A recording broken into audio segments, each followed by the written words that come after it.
So yeah, what is up legends, welcome back to another video. Today is new bike day and yeah, so the Mondraker is gone.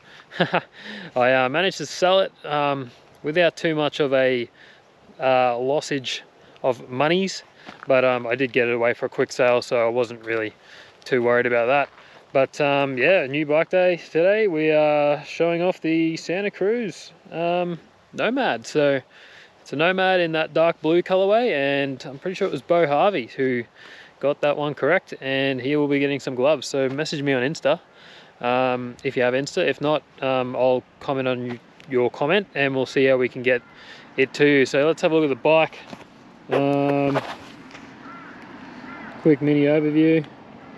It is the 2024 Santa Cruz Nomad in the dark blue matte colorway with the Fox 38s in the front, and yeah, everything else will be in the description about parts and whatnot.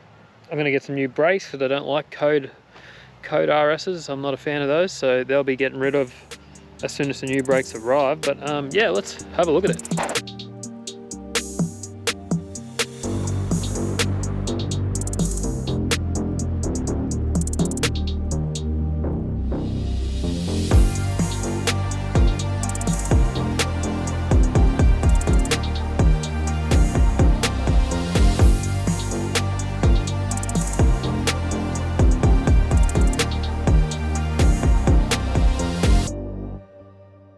There is the new bike, simple as that. A few noticeable things on this bike is tidal bars that I threw on there. They are still the same size as the other bars.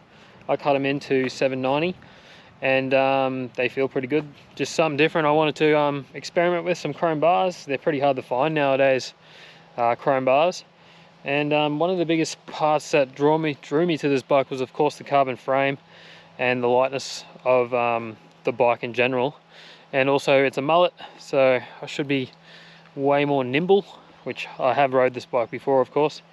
I rode Jack's bike, which is the same one, and it felt very, very clean, which is pretty much why I locked myself in to buy one. Another big factor is what I call the lunchbox, or they call it the glove compartment, but you know, we're gonna store food now. Let's have a look.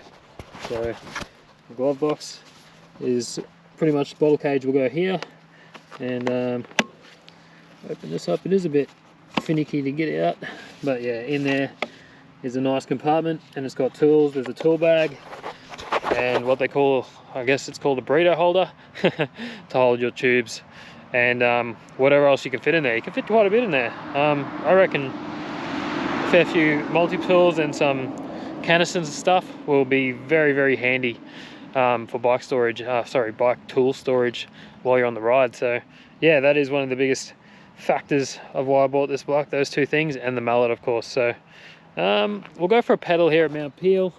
The only problem is we have had heaps of rain for the last 5 days, and yesterday it was completely dry all day, and today it's currently dry as well, and the sun's out and it's looking pretty beautiful. So hopefully it's not too wet in spots, and yeah, we'll just get a little pedal in and see what it feels like. So let's go. The trails are a bit too wet to ride, so I'm just going to pedal up here to the top of the fire road and then come back down the fire road, I think. But already I've come across a huge brown snake, so they're still out now. It's not winter yet, so you're going to see him still. But anyway, he looked kind of big as he took off into the bush. So far though, first pedals, this thing feels really, really nice to climb with, and oh, it's so smooth and quiet. Like I kind of thought that the climbing would be a little bit harder because it is a mullet, but they've definitely accounted for that, and you definitely feel like over the front more, so you can climb real easy. It feels really good, and that less weight, you can definitely feel it too when I pedal. So already some real good positives, and all I'm doing is climbing. So see what the trails up further look like. Maybe they're a bit drier. Alright, yes, I will confirm that I will not be riding the trails here today. It's too too wet, but we're right up here at the very peak, Mount Peel, and it's pretty nice view and whatnot up here.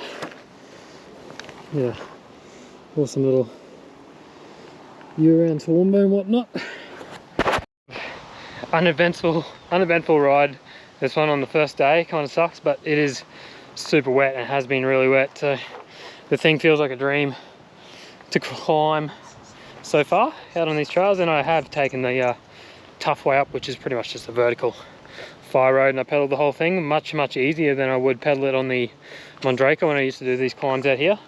So already big ticks and stuff like that. I've got a little bit of frame protection on the bottom, which I might take off. Bit of a weird colour, but it looks a bit different, doesn't it? Which is kind of what I like going for. But I'll probably I'll definitely be putting some clear matte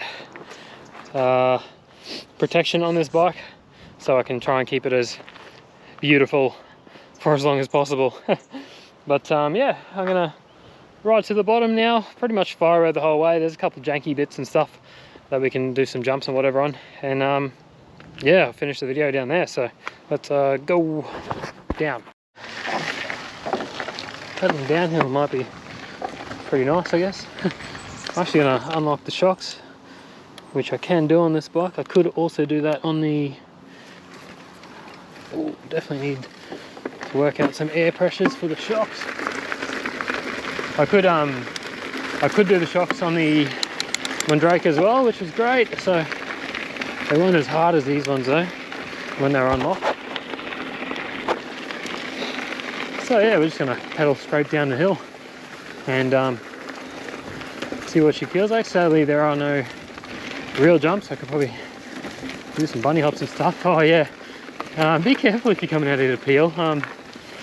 On that climb I come across 2 snakes, 2 browns, 1 baby and 1 big one. So definitely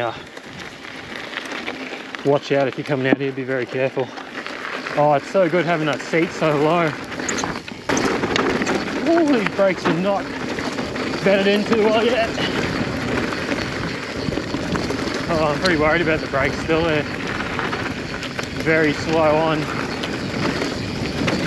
I'm just going to bed them in and then get rid of them, sell them to whoever is keen for some brand new brakes. Sounds pretty cheap. Oh, it's really windy, eh? Try and bed these brakes, and I was told not to fully lock them in. To bed them in like you would with most other brakes. With these, well, I don't know, maybe I'm not meant to do that with other brakes. But with these I was told to really slowly bed them in as you go down, rather than full jank them in.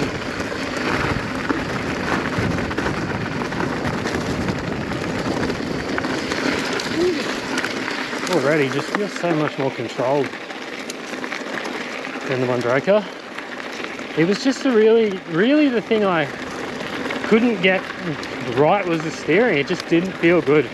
I think the length in the front is just too long. It's unnecessary. I think the Clash was great, but then again, the Clash was a 27.5 and it was completely different geo and stuff, and it felt really good. Like really good. I love that bike. But the Mondraker just doesn't, well, it just didn't feel great on turning. Felt like a literal truck, like a semi-trailer or a bus. He scored the bus, I think. Getting around corners, it just wasn't too flash.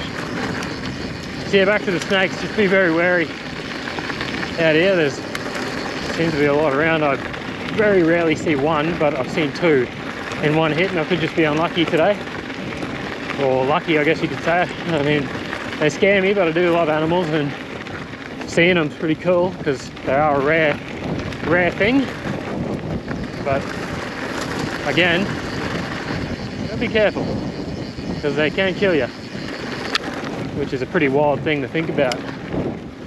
But luckily, this out here in this bush isn't too far from the car or the hospital, so shouldn't be too worse for wear, but oh man, having this length in the seat, I don't have to have my seat so high. The problem with the Mondraker, it came with a very short dropper post. It was only a 150, and you could barely get your ass down. Like, I had to run the whole seat hole high because I couldn't get low enough on the bike down steep stuff because of the tube length. Oh, this thing feels like so nice. Woo! Oh, it feels really nice. It's so clean, it feels so smooth.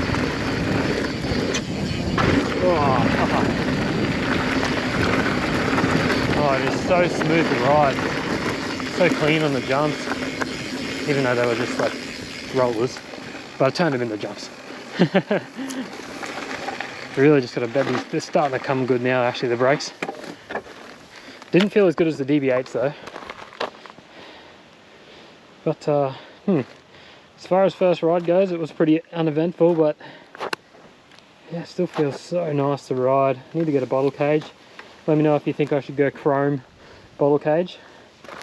That's what I'm thinking. I'm also thinking about putting some Zebs on the front, because Big Rig Phil, he's got some Zebs lying around, and I might throw them on just to match the shock and the forks. And I do like the look of the Zebs. I think they look a lot better than the Fox 38s, but they're basically the same thing. Oh, and this seat, I've had this seat in the past twice now. They come on all your lower model bikes for some reason. I don't know why that's on the Cruise, but guess I had to save some money somewhere. But the Silverado WTB seat, I've broken 2 of them in the past, 3 of them actually. I had one on the Rocky, and then I had one on the Mondraker. Actually, maybe I didn't have one on the Mondraker. I had one on another bike though. I think it might have been that Polygon. And then I had another one as a replacement for it, and I broke it as well. They bend really easy in the sides. It could be just my ass though. Maybe I've got a lopsided ass. But yeah, so I'm definitely going to order another seat, and I've got some brakes coming in. If you can guess what brakes I'm buying, do so in the comments and maybe I'll give you something. Giveaways galore, mate. Now, I've got another pair of gloves there that I could give away, but I probably won't do that officially. But if you do guess the brakes, that'll be pretty good guess, to be honest. I don't think many people have them, the ones I'm getting. Yeah, what a dream. Feels like a dream, this bike so far. Keen to really get it on some good trails. So yeah, oh, this is the Model S Santa Cruz Nomad, just a C frame. Obviously they don't come in a CC as a stock bike. So this is the S build. It's got GX components, 200mm rotors, I don't know what else. I think maybe the AR effect, sorry, AR offset, yeah, 30s maybe. They're not on the other version. I think they might be. And there's a few other components that this bike has that the R build doesn't. So this is the S kit.